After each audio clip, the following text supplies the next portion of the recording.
السلام علیکم ناظرین، میں ہوں آصف حسین. آپ دیکھ رہے ہیں میرا یوٹیوب چینل.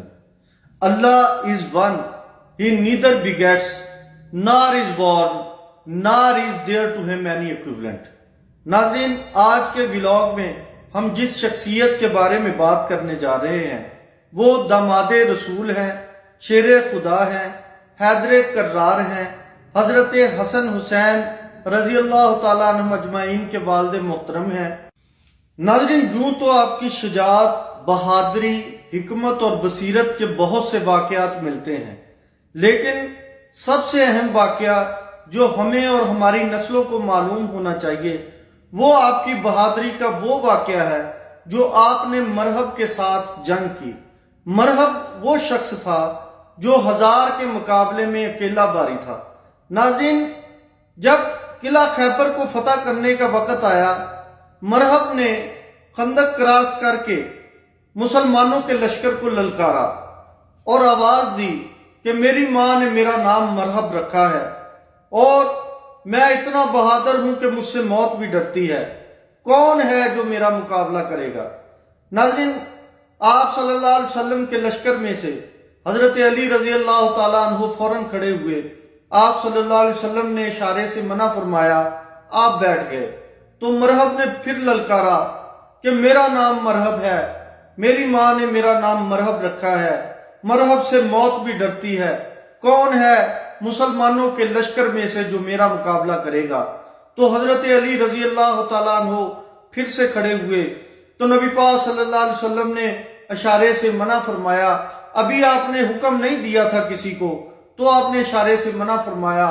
تو تیسری دفعہ مرہب للکارا کہ کون ہے تم میں سے جو شہید ہو کے جنت میں جانے کا مشتاق ہے؟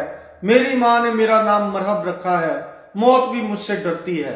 تو ناظرین، حضرت علی رضی اللہ تعالیٰ عنہ پھر سے کھڑے ہوئے اور نبی پاک صلی اللہ علیہ وسلم سے انتہائی عاجزی کے ساتھ درخواست کی کہ یا رسول اللہ صلی اللہ علیہ وسلم مجھے جانے دیں اور میرے لیے دعا فرمائیں. تو ناظرین، آپ نے للکار دی کہ میں حیدر ہوں، میری ماں نے میرا نام حیدر کرار رکھا ہے. ناظرین، حیدر کا مطلب ہے شیر. آپ شیر خدا تھے. اور کرار کا مطلب ہے کہ پلٹ کر وار کرنے والا، یعنی آپ اتنے پھرتیلے تھے کہ آپ دشمن پر پلٹ کر وار کرتے تھے. تو ناظرین، مرہب نے آپ پر حملہ کیا. پہلا حملہ آپ نے اپنی ڈال پر روکا. تو مرہب نے دوسرا حملہ کیا، آپ نے وہ بھی اپنی ڈال پر روکا. اور جب مرہب نے تیسرا حملہ پوری قوت کے ساتھ کیا اور آپ کی ڈال جو ہے وہ ٹوٹ کر 2 ٹکڑے ہو گئی اور آپ کا کندھا بھی زخمی ہو گیا. لیکن جب آپ نے پلٹ کر حملہ کیا، حیدر کرار نے جب پلٹ کر حملہ کیا تو اس کی ڈال بھی ٹوٹی، اس کا کندھے سے چیرتی ہوئی تلوار اس کو پورے جسم کو 2 ٹکڑے کر دیا.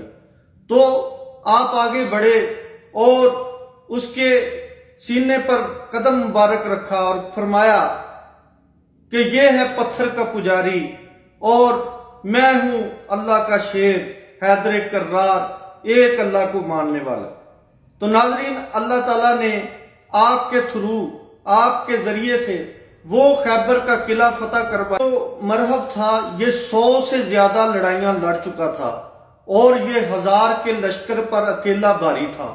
اور خیبر کے قلعے کے بارے میں آتا ہے کہ اس کا دروازہ اتنا وزنی تھا کہ 40 بندے مل کر اس کے دروازے کو اٹھاتے تھے. تو حضرت علی کرم اللہ وجہہ نے ایک ہاتھ سے اس کو اکھاڑ کر پرے مارا. یعنی اللہ تعالیٰ نے اتنی طاقت آپ کو عطا فرمائی کہ آپ نے ایک ہاتھ سے قلعے کے دروازے کو اکھاڑ کر پھینک دیا. اور ناظرین، آپ کو کرم اللہ وجہہ اس لیے کہتے ہیں کیونکہ کرم اللہ وجہہ کا مطلب ہے کہ اللہ کے خاص کرم کی عنایت والا. یعنی حضرت علی رضی اللہ تعالیٰ عنہ بچپن سے ہی آپ صلی اللہ علیہ وسلم کی کفالت میں رہے اور 9 سال کی عمر میں بچوں میں سب سے پہلے اسلام قبول کیا. اور آپ پر اللہ کی رحمت کرم رہا کہ آپ نے کبھی شرک نہیں کیا، کبھی بتوں کی پوجا نہیں کی. اور آپ نے اس دشمن کو زیر کیا جو کہ 1000 کے لشکر پر اکیلا باری تھا، جس کی شمشیر جہانگیر جہاندار ہوئی، جس کی تقدیر سے دنیا تیری بیدار ہوئی، جس کی ہیبت سے صنم سہمے ہوئے رہتے تھے، منہ کے بل گر کے هو اللہ احد کہتے